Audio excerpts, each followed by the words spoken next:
Hi, and welcome back to another episode of the Blue Honor vlog.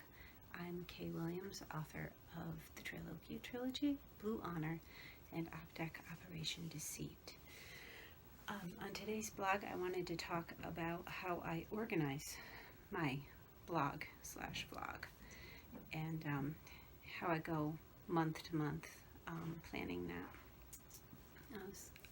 A lot of authors don't realize that there's more to being an author than just writing a book. So a lot of us create websites, a lot of us blog, a lot of us write just articles. Maybe you just use Medium. But there should be a plan in the works behind that, and just plotting out, how frequently you want to write things or jotting down ideas. I keep a literal journal, and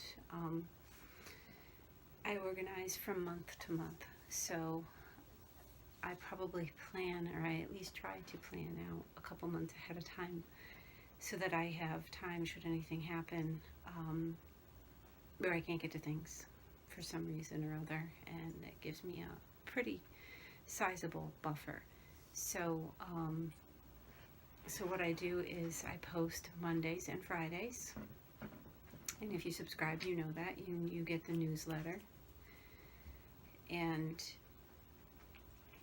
I write down in the journal, it's literally paper journal, and I handwrite everything in my notes, and I write out my ideas for the month by the dates so that I can keep track, and I fill in, like on the lines, the titles of the articles that repeat, like my environmental news roundup that I handle at the end of each month. Shag Bottom Theater, this vlog, Trailokia companion highlights, and Zoe has become a feature, Zoe Duck, my cartoon drawings, and sometimes art features, sometimes learning German, and sometimes something about parenting as I'm a new single mom, and sometimes a recipe I'll throw in there.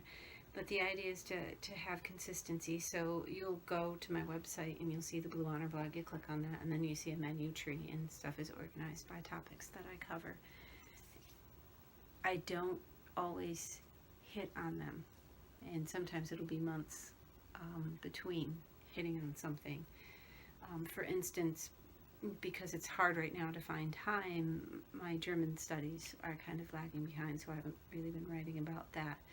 And the last couple of articles I wrote about struggling with finding time. And when I was breastfeeding, I would have to be in a room at work for 20 to 30 minutes, and that was the perfect time.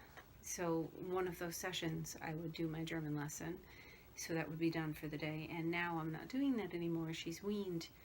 Finding that 20 minutes again is really difficult because I can't do it sitting at my desk. That's not working, and I can't do it on my breaks. There's no privacy. I can't do it at home because I have to be watching the baby.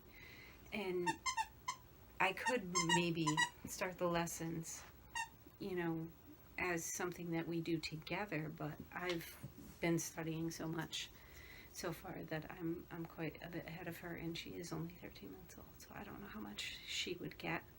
And she likes to poke at the screen, which flips things out on the phone, and it makes it a little bit more difficult. And she doesn't really focus, so sitting in my lap and trying to focus on the exercises and what mommy's doing isn't really going to go down. So obviously writing about that has lagged a little bit. So you have to have a plan to compensate for things like that. Like, I have no idea what to write anymore. And sometimes I have to go out fishing for writing prompts. A lot of us do, because you're just so busy, or you're just so focused on something else. Your brain is just mushy from doing other things, and the well goes dry once in a while. That's not to be, afraid of. A lot of people go through that. And it's good to have not just one topic. You can have one topic that's your absolute focus, but don't be afraid to step outside of that, because without that outside sort of topics, running out of ideas can happen pretty quick. Or, you know, you start out your blog and you're focused on, say, talking about dogs, and now all of a sudden you're doing recipes. And people are going to get confused, so you kind of need that consistency in there. So, you know, I may only do 2 or 3 recipes a year.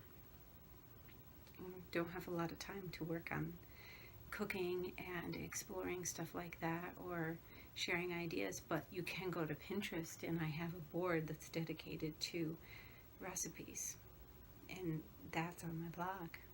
So if you see that upper corner, it says follow me at, you know, a lot of these different things are over there. Like Instagram is where I'm putting up a lot of the animated images that I've been creating. So something I can upload to DeviantArt, where I put up my my traditional art and photography into there. I also share on Instagram any of my photography. I use my cell phone quite a bit. You know, I found that it's quite capable. I can't zoom, I can't do a lot of different things that I can with the bigger camera, but it does a really phenomenal job, actually. And playing with some of the filters is kind of fun, in experimenting with different things, and that's really kind of what art is experimenting with your medium and seeing what you can do with maybe minimal of tools or with extensive tools. It, you know, on both ends is a lot of fun to explore. So there's a lot to think about with organizing a blog. As you can see, it's like you have these ideas flooding. So, you know, you may not be dry on ideas, you may have too many ideas, and you can't get them organized, so it's just noise. So then it feels like there's nothing there. And that's why it's good to write down and have your journal, you know.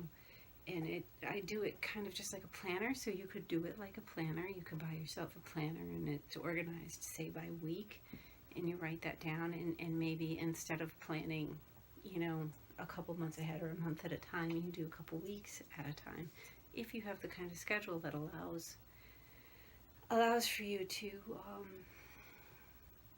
kind of do things in the moment. I have to do things way ahead of time, because I never know what's coming up, what speed bumps will be there. And I used to be able to do things, you know, it's like, oh, my blog post is due, that's going up on Monday, and it's Sunday.